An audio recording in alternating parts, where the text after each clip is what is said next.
Ako po si Anthony, ang primary operator ng UV Rotary dito sa Roman. As of today po, madalas po itong nagagamit. This week, ang UV Rotary ay naka 106 pieces. Ito naman ang consumption sa varnish, sa white, sa black, sa yellow, sa magenta, at sa cyan.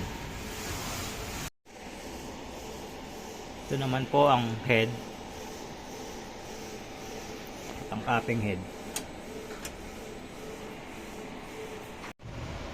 Ito naman po ang ground wire. At ito naman po ang AVR. Ito naman po ang head clean.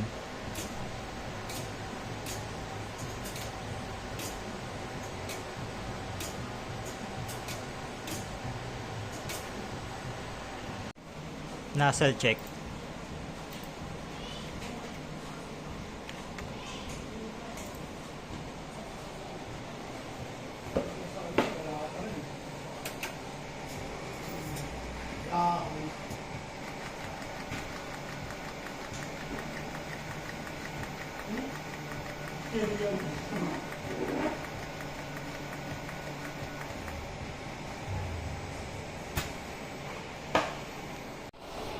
Yan po ang aking waste tank at araw-araw ko po itong